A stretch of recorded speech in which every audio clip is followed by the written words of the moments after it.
Yeah, thank you.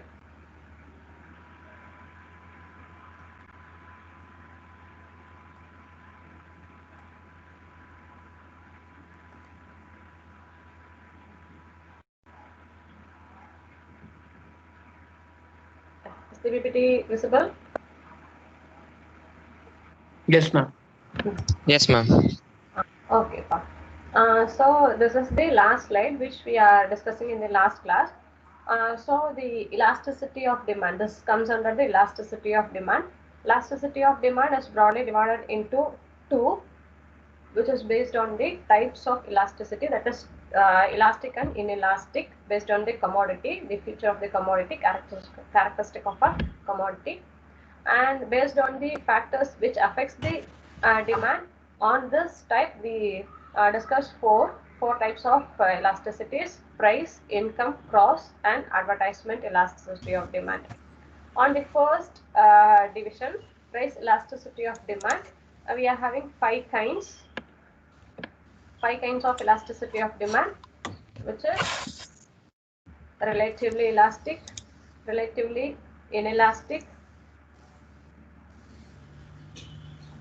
perfectly elastic, perfectly inelastic, and unitary elasticity.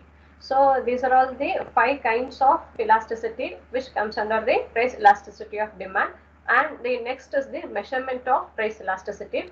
On the measurement, we discussed four measurements. First is percentage method, second one is point method, third one is arc method, and the last one is the total outlay or total expenditure method. So under the percentage method, we can calculate the price elasticity at a particular point in a demand curve, and under the point method, we can find out the elasticity at a point, and the third one, uh, between the points. Arc method used to find out the elasticity between the points, and the last one, fourth method is the total outlay or the total expenditure method. So this total outlay or total expenditure method was given by Professor Marshall. Here the total outlay can be calculated with the help of the price and the quantity which was given, which was already there in the market. By comparing this total expenditure and the price of the commodity which was given, we can determine the type of elasticity. This is the last slide which we discussed. So here we are having the price and the quantities which was given. That's according to the law of supply. When the price decreases, the quantity increases. Quantity demanded increases. And we can determine the price outlay. We can calculate the price outlay or the price expenditure from the given price and the quantity. So the product of price and the quantity was given, and that column is named as the price outlay or the price expenditure. And here we have to compare the price and the price outlay. So the price is the given price is decreasing. So with the decrease in the price, if the price outlay increases, means if both works in the opposite direction, means that elasticity is inelastic. The value will be greater than 1. And if the given price is decreasing and the price outlay also decreases, means, otherwise in the case if the price increases and the price outlay increases, means, if both moves in the same direction, means that elasticity is inelastic, can be categorized under inelastic demand. So in this case the elasticity will be less than 1. And whatever may be the changes in the price, maybe the increase or the decrease, whatever changes in the price, there will be no change in the price outlay or the price expenditure, means if it is constant, means that elasticity is unitary, which will be equal to 1. The value will be equal to 1. Is it clear, guys? If both the price and the price outlay, price expenditure moves in the opposite direction, means with the price decrease, if the price expenditure increases, means, otherwise when the price increases, if the price decreases, increases, means, if both works in the opposite direction, means, that is, kindly mute. If both works in the opposite direction, means that comes under the elastic demand, where the value will be greater than 1. And if it is moves in the same direction, increase in the price and increase in the price expenditure, otherwise decrease in the price and decrease in the price expenditure, means that elasticity is termed as inelastic demand. So where the value will be less than 1, and whatever may be the changes in the prices, maybe the increase or decrease, but there will be no change in the price expenditure, means that categorized as the unitary elasticity of demand, where the value falls exactly equal to 1. Is this clear, guys?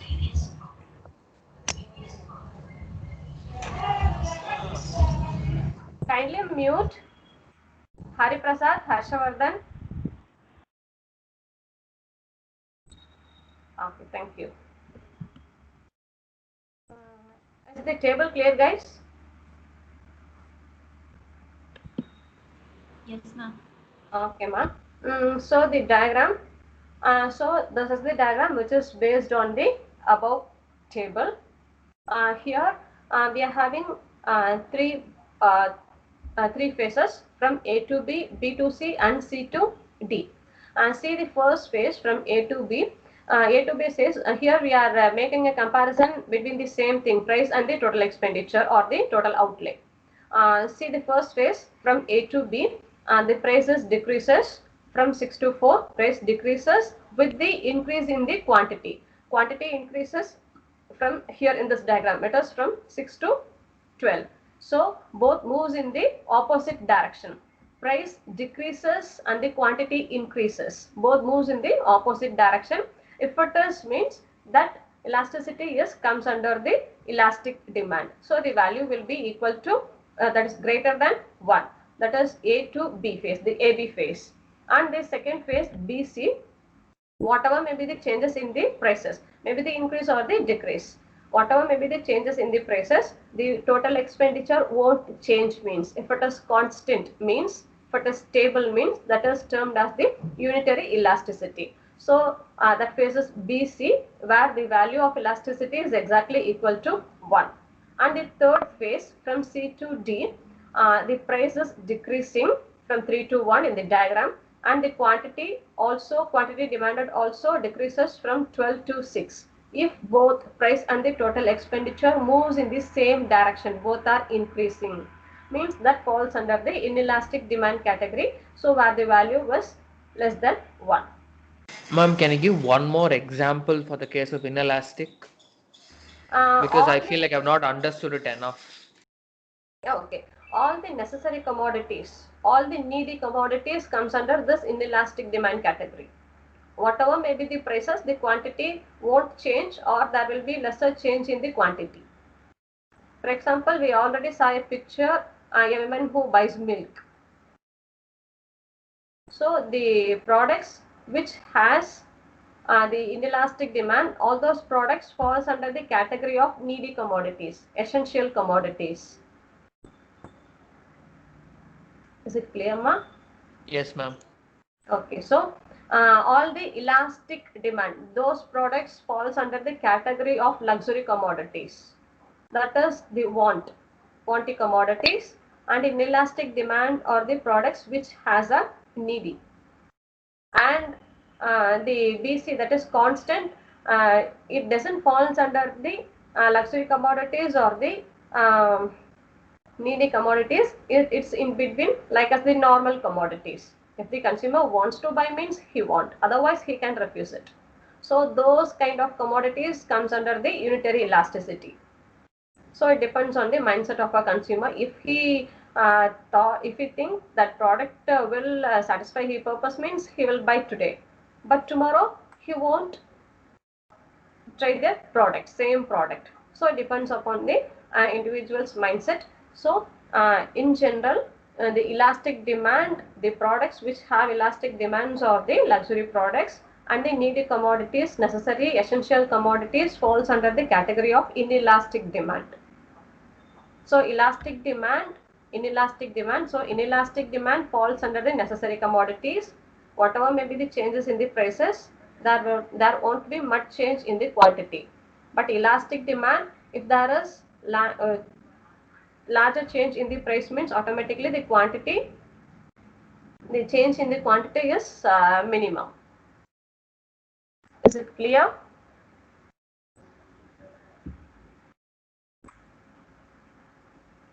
Okay. This is the diagram which shows the three types of elasticity. So we are having a single demand curve, and we are having three types of major types of elasticity: elastic, inelastic, and unitary elasticity. If we are having a single diagram, that is demand curve means the midpoint of the demand curve is the unitary elasticity. That point, the midpoint has the unitary elasticity.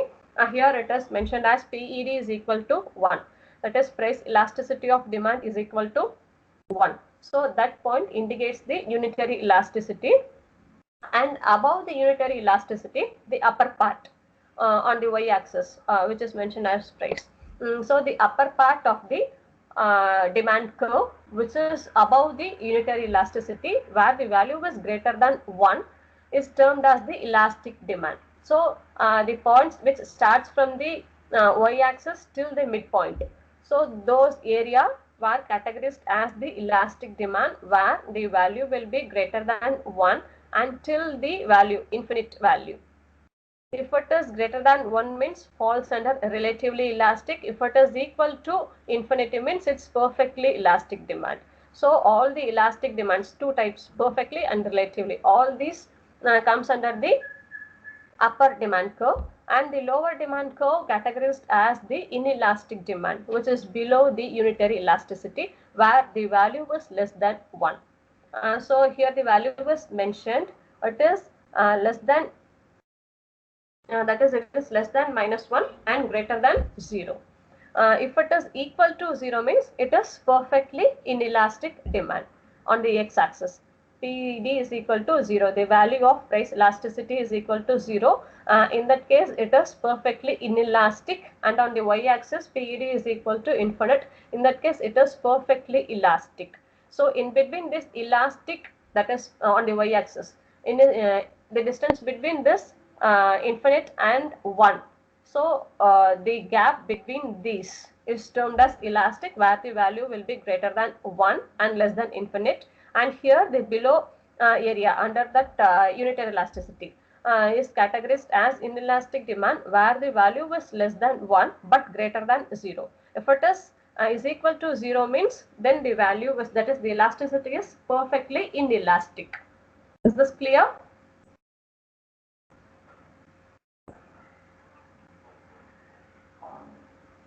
Is this clear, guys?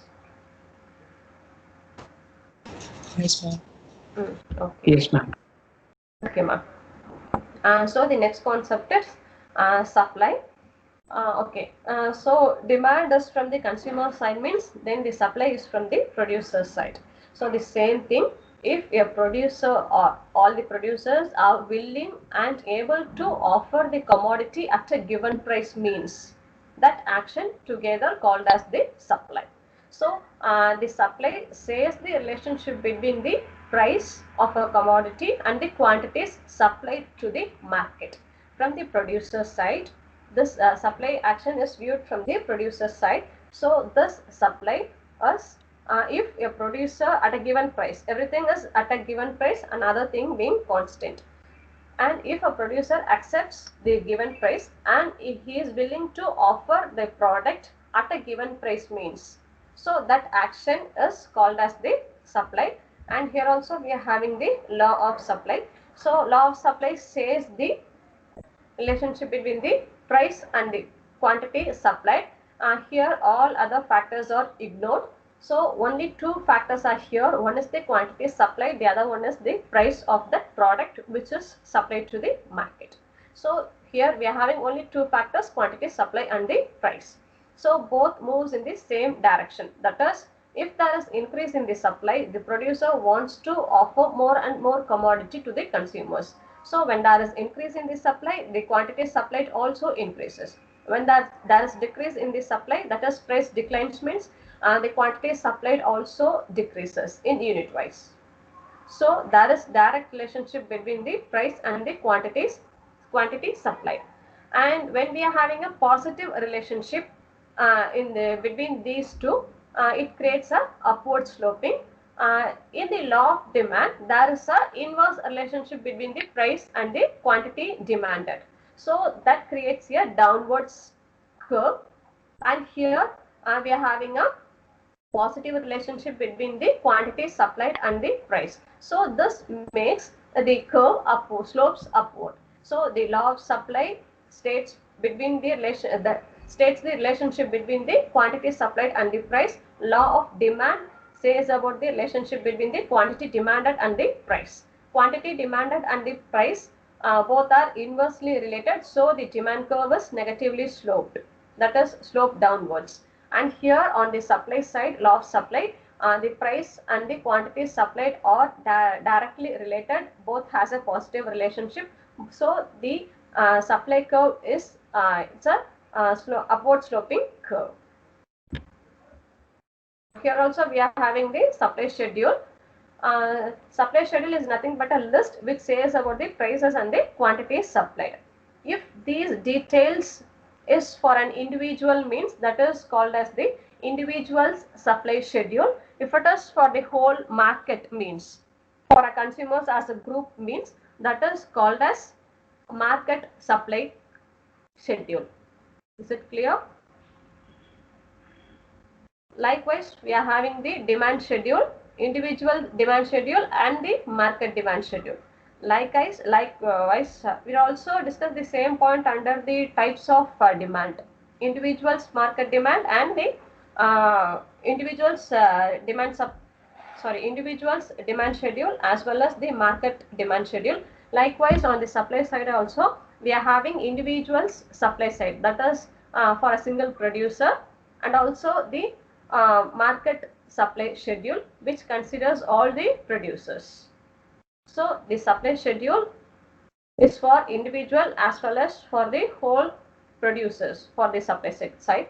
And here we are having the prices and the quantity supplied, which has the positive relationship, that is when there is increase in the prices, there will be increase in the quantity supplied. So both has a positive relationship. Like the demand schedule, the supply schedule also transferred into a graph, then we can have a supply curve. Just draw a curve with these details in your notebook. Quantity supplied on the x-axis and prices are in the y-axis. Measure the quantity on the x-axis and prices on the y-axis. Plot the points and join.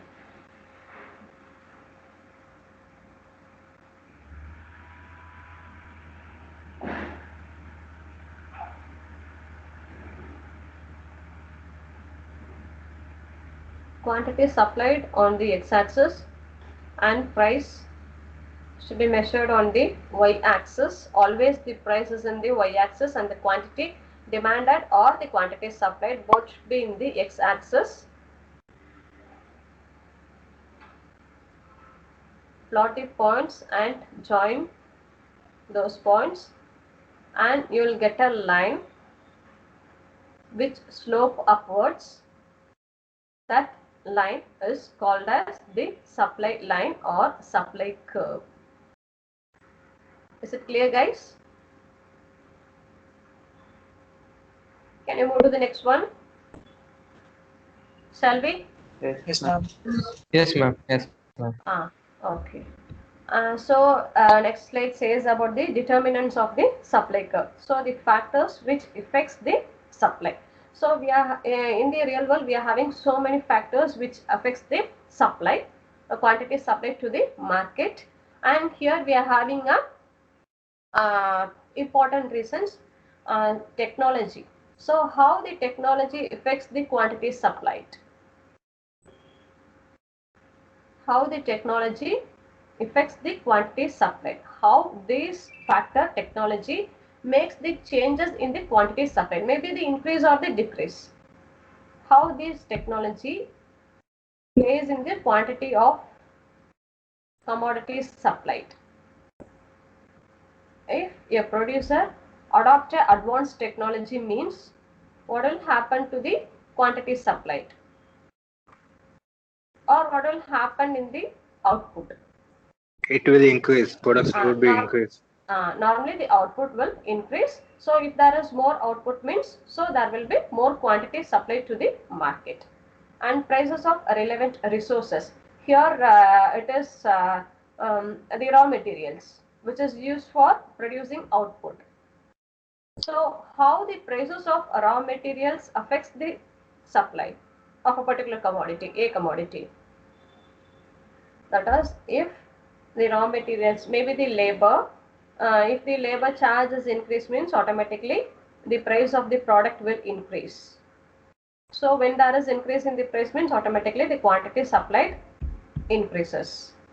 Otherwise, if the raw material, any raw material which was used to produce the commodity, if there is increase in the input factors means there will be increase in the price of the products, which in turn increases the quantity supplied. And prices of alternative commodities, similar commodities, this also affects the quantity supplied. How? Prices of alternative commodities. Maybe the substitutes. If the substitutes products prices changes means automatically commodity A's price also changes. So if there is change in the price means automatically it affects the quantity supplied. Likewise, if it is a complementary commodities means it also affects the price of the commodity A, that reflects in the quantity supplied. Both included, maybe the increase or the decrease. And the producer's expectations. That is, the producer normally expect a revenue, higher revenue from the product. So if they want to supply more units means the prices will be more. So it's an expectation from the producer, the rise in the price of the commodities. So with these expectations, he is supplying more and more units to the market. So if he expects the price rise of his products means automatically he will earn more revenue. So this is also one of the factor which affects the quantity supplied, the expectation of the producer. And the number of producers. So while if you are having more number of producers means there will be more number of units, more number of commodities, which leads to decrease in the prices. So if there is change in the prices means according to that the quantity supply also react. Is it clear, guys? So these are some of the reasons which affects the quantity supply to the market. You are having so many reasons. If the question was asked means according to the mark allotment, mark weightage, you have to explain the factors.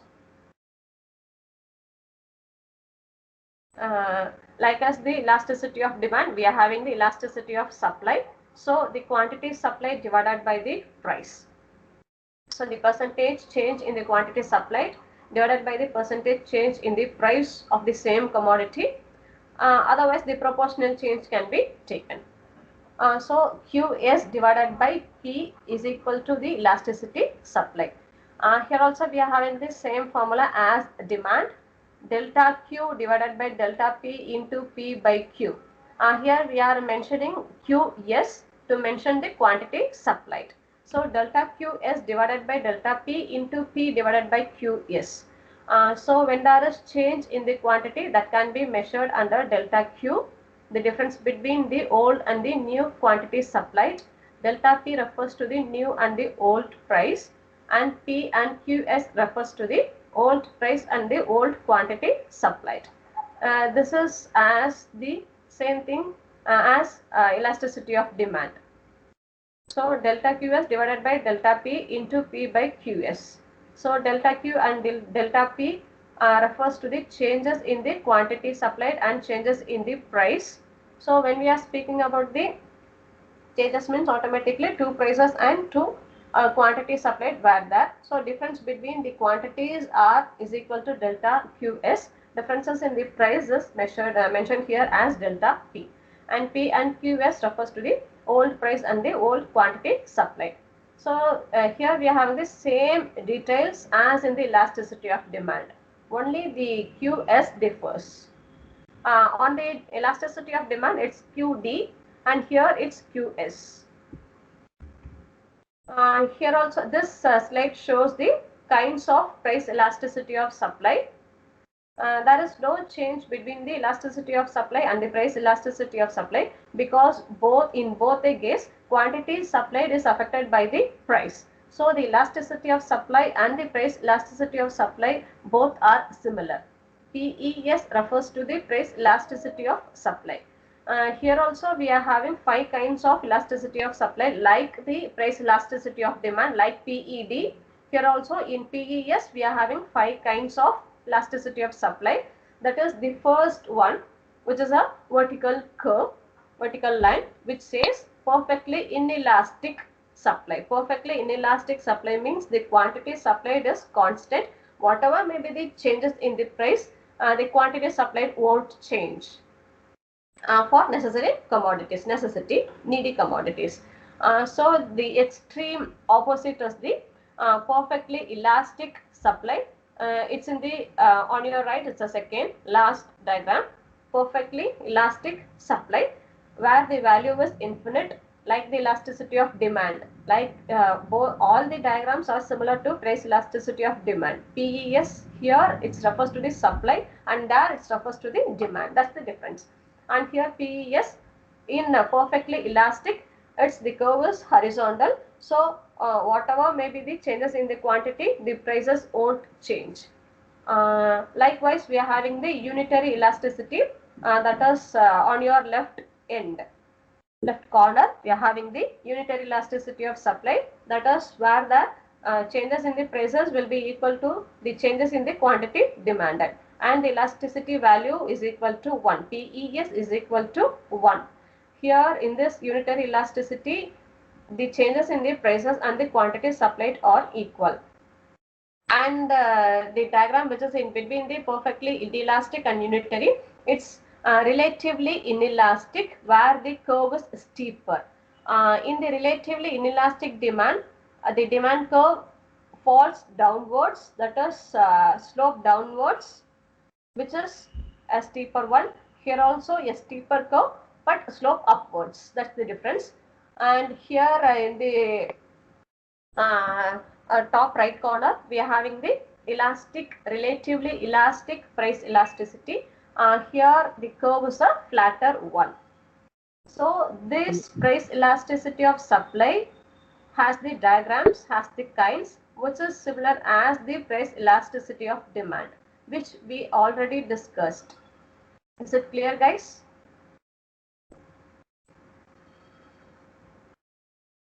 Is it clear? Yes, ma'am. Okay. Yes, ma'am. Okay. Yeah, okay.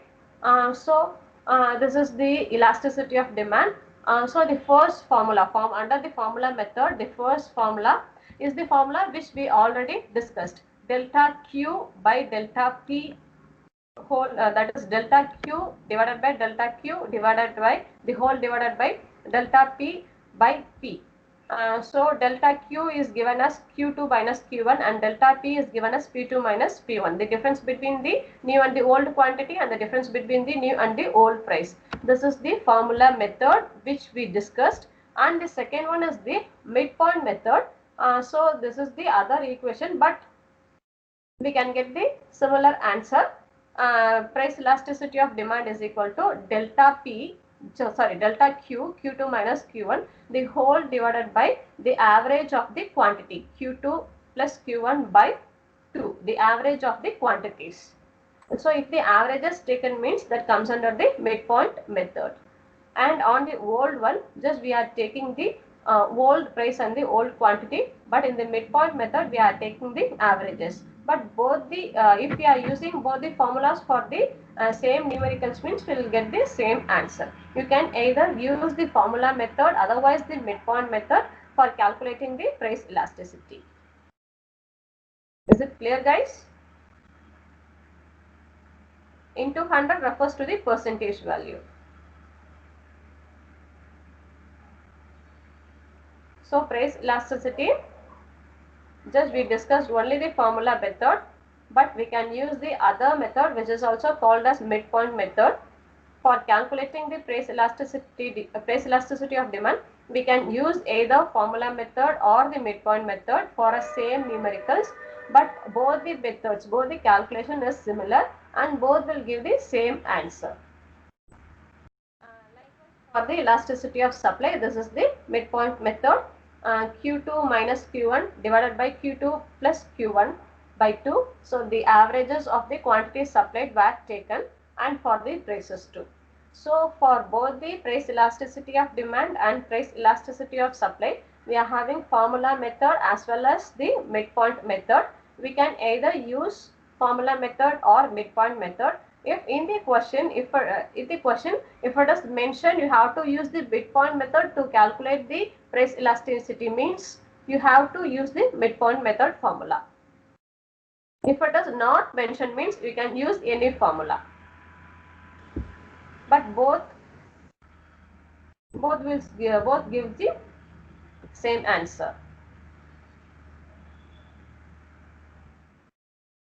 Okay, so the next topic is the equilibrium price and the quantity. The demand curve is a curve which slopes downwards, and the supply curve is a curve which slopes upwards.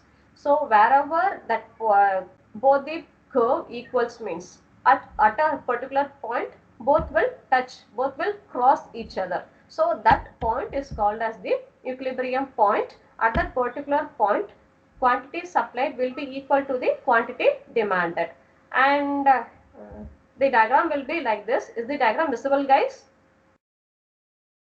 Yes, ma'am. Okay. So we are having a downward sloping demand curve and upward sloping supply curve, and both touches at a particular point. So that point is called as the equilibrium point. At that equilibrium point, quantity demanded will be equal to the quantity supplied. So if we are taken some numerical means, the numerical value of demand is equal to the numerical value of supply at equilibrium point. When this quantity demanded is equal to quantity supplied, means that point is considered as the equilibrium point. Is it clear?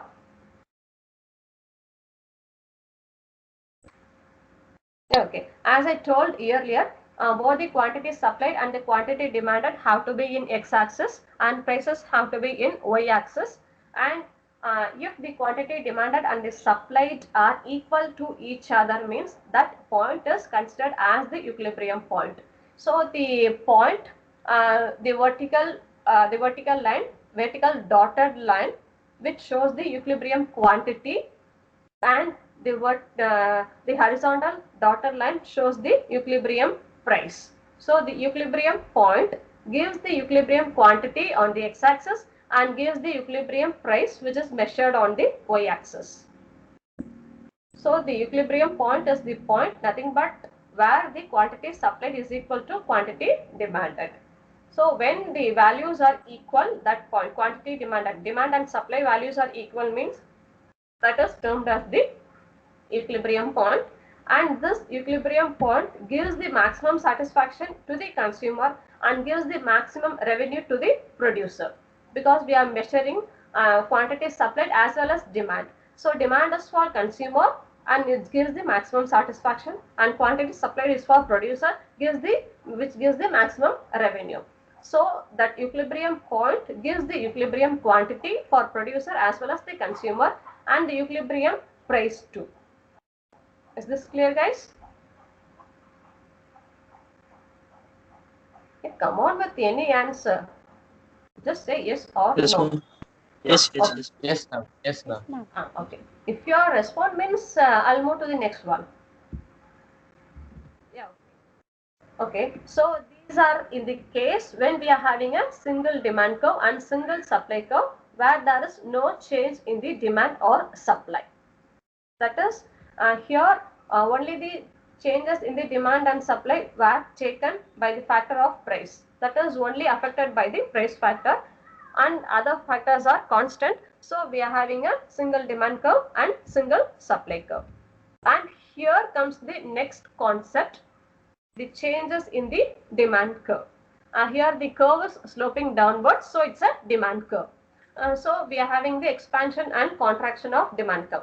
How the changes can be named?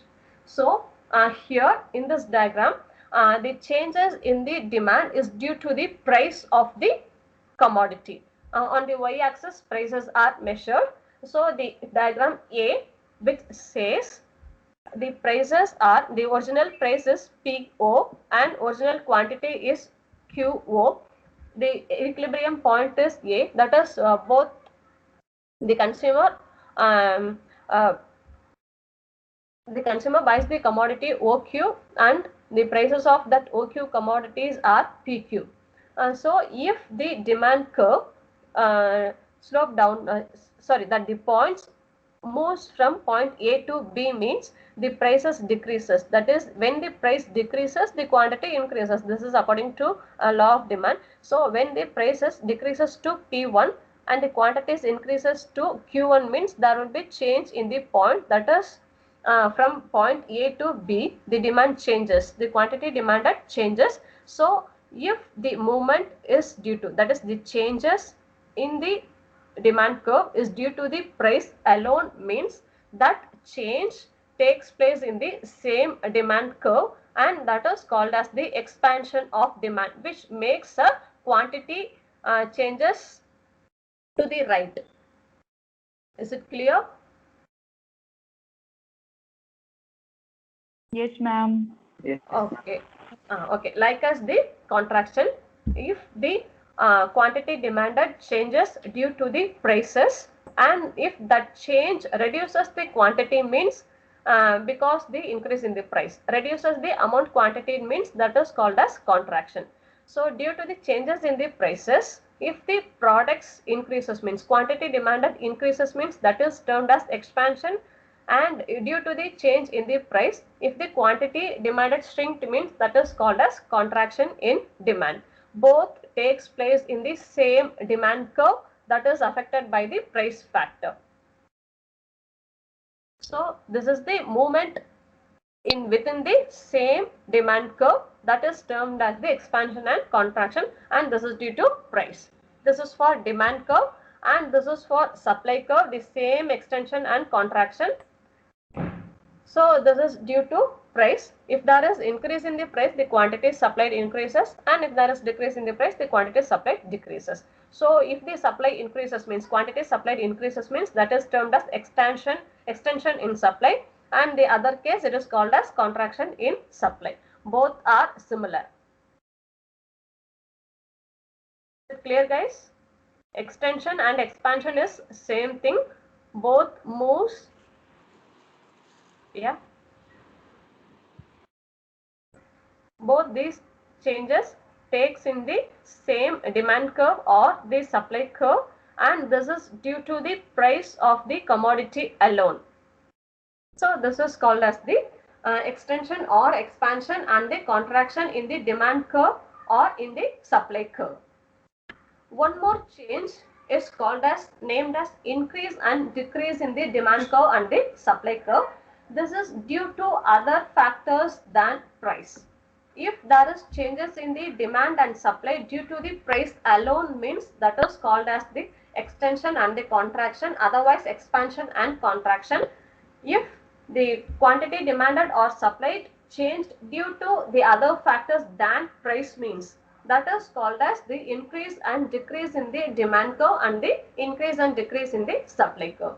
Here, when there is increase in the and the decrease in the supply curve means there will be shift in the demand curve and supply curve. Just see the first diagram, diagram A. In this diagram, the prices are constant. Whatever may be the changes in the quantity, the prices are constant. So the changes in the quantity is not due to the price. Prices are constant. There is no change in the prices. So the prices, the changes in the quantity demanded is due to the other factor than the price. So in this case, it is called as the increase and decrease of demand. That is, if the original demand curve is D1 and if there is increase in the demand to D2 means there is a shift in the demand curve, because if there is shift means the change is not due to the price. It is due to some other factor than the price. So this is called as the increase in the demand. So the quantity demanded increases from Q1 to Q2. If the quantity demanded decreases from the original demand curve, means that is it's a shift to curve D3 from D1. Here also the price doesn't change, so it means the change in the demand is due to some other factor than the price. So if it is in the case, means that is called as the decrease in the demand. Likewise, the price, the diagram on your right, S1 is the original supply curve and S2 shows the increase in the supply because the quantity increase are measured in the x-axis. So the S2 shows the increase in the quantity supplied and S3 indicates the decrease in the quantity supplied. Here also the prices are constant. There is no change in the prices. So if the quantity demanded and quantity supplied changes due to the price, means that is termed as expansion and contraction. If there is changes in the quantity demanded and supplied due to other factors than the price, means that is termed as increase and decrease. In the expansion and contraction, there is a movement in the same demand curve, upward and the downward movement in the same demand curve. If it is an increase or a decrease, means there will be a shift in the demand or the supply curve. Is it clear, guys? Yes, ma'am. Okay. So the changes in the demand and the supply can be taken in two ways. One, where there is effect by the price of the commodity. The second one is by the other factor than the price. If it is by the price, means it is expansion and contraction. It is by the other factors, means it is increase and decrease. In the case of increase and decrease, there will be a shift in the demand and the supply curves, maybe the outward or the inward shift. Outward refers to the increase and inward refers to the decrease.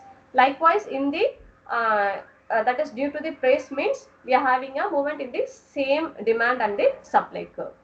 Okay, so these are the two types of changes takes place in the quantity demanded and the supply.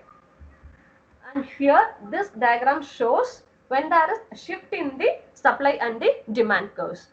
Imagine that is D0 and S0 is the original demand and the supply curve, and we are having the point, equilibrium point as E0, that is S0 and D0 cuts in the point E0. So that E0 point is the first equilibrium point, that is original equilibrium point, which determines the equilibrium price as OPQ and the quantity as OQ0. Is it clear? So if the original demand curve is D0 and original supply curve is S0, means both intersects at point E0. So E0 is the equilibrium point for the S0 supply curve and D0 supply curve, and the OP0 is the equilibrium price and OQ0 is the equilibrium quantity. And if there is changes in the supply curve and the demand never changes, means there is no change in the demand curve and the supply curve changes, means there will be no change in the demand, means the demand curve is retained as D0 and the supply curve changes to S1 from S0. So the new supply curve and the old demand curve intersects at point E1. So point E1 is the equilibrium point when there is new change in the supply, which gives the OQ1 of quantity, equilibrium quantity, and OP1 of equilibrium price.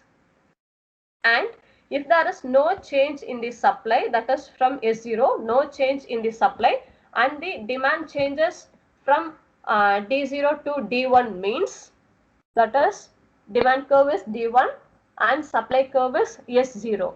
Here the equilibrium point is E2, which gives the equilibrium quantity of OQ2 and equilibrium price of OP2.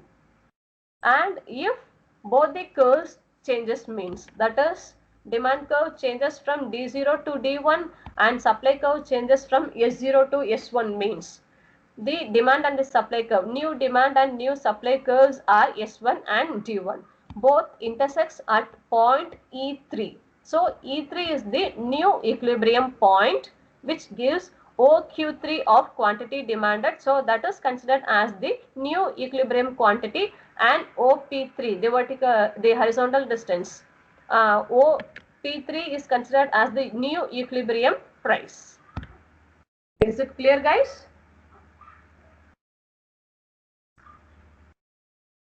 Is it clear? Yes, ma'am. Yes, ma'am. Okay, ma'am. Yes, ma'am.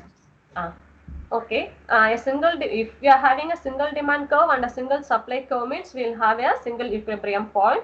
If there is changes, maybe due to the price or some other factors. If we are having a changes, means if it is due to prices, means we are having a single demand and the supply curve. If it is due to other factors, means we are having more than one demand and the supply curves. And this diagram shows the changes due to other factors. So we are having shift, one more demand and the one more supply curves. So when there is change in the demand and the supply, means the equilibrium point also changes according to the new and the new supply and the new demand curve. So this is the diagram which explains the changes in the demand and the supply curve and the equilibrium point too. Okay. So this diagram explains the excess supply and excess demand. So what will happen if we are having excess supply or the excess demand means? So always if the economy will always be in the equilibrium price or in the equilibrium quantity. This is the assumption made by the classical economist. That is, the economy will be always in the equilibrium point and the economy will always maintain this equilibrium point. So this is the assumption from the classical economists. If the abnormal situation happens, means that is when there is excess supply or excess demand, means what will happen to the society? If the consumers are willing to buy or the producers are willing to supply the commodities, or what will happen to this equilibrium point? So this is the thing which this diagram explains. So according to this diagram, D is the demand curve, S is the supply curve. Both intersects at point E, which is called as the equilibrium point. So equilibrium price is $1.4 and equilibrium quantity is 600 millions of units. So this is the equilibrium point, and if there is increase in the prices, means that is equilibrium price is $1.4. If there is increase in the price from 1.4 to 1.8, means automatically what will happen? If it is if the price is 1.8, means the quantity supplied is increases to less than, that is it may be less than 700, and that is which is greater than the equilibrium quantity. Equilibrium quantity is 600, but when the price increases, the quantity supplied also increases.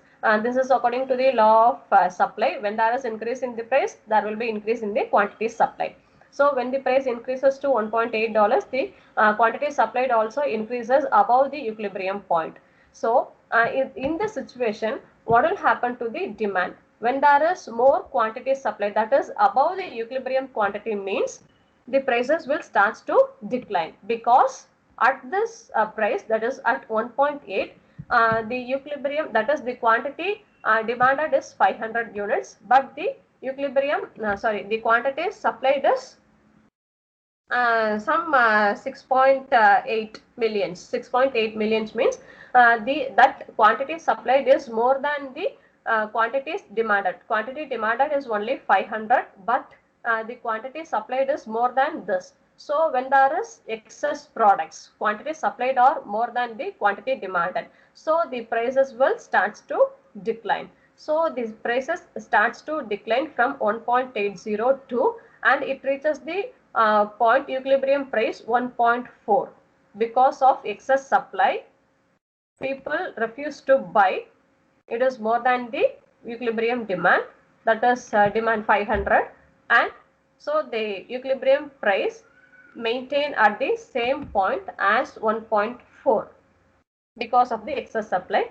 And This is the second situation when there is decrease in the price. So the equilibrium price is $1.4, and if it is decreases to $1.2 means, see the quantity supplied and the price. Quantity supplied is 700 millions, and the quantity quantity supplied is 550 millions, and quantity demanded is 700 millions. So quantity demanded is more than the supply. So there is some shortage of the quantity supplied. So when there is shortage means there will be increase in the prices of those commodities. So the prices will starts to increase from 1.2 and it reaches the equilibrium price 1.4.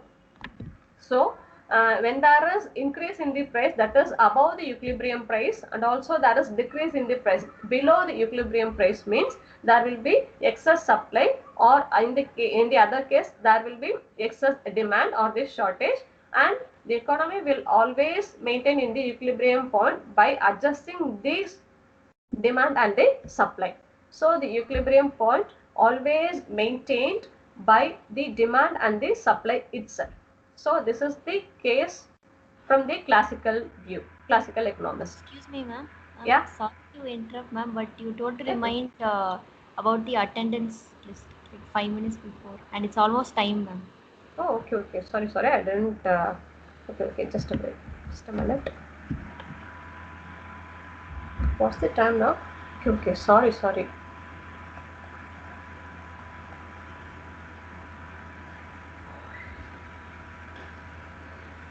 Yeah, Ritika, I downloaded. Okay, ma'am. Okay, and just we will wind up with this diagram. Is the diagram clear, or how to explain it again? Guys, is the diagram clear? Otherwise, I have to explain it again. Ma'am,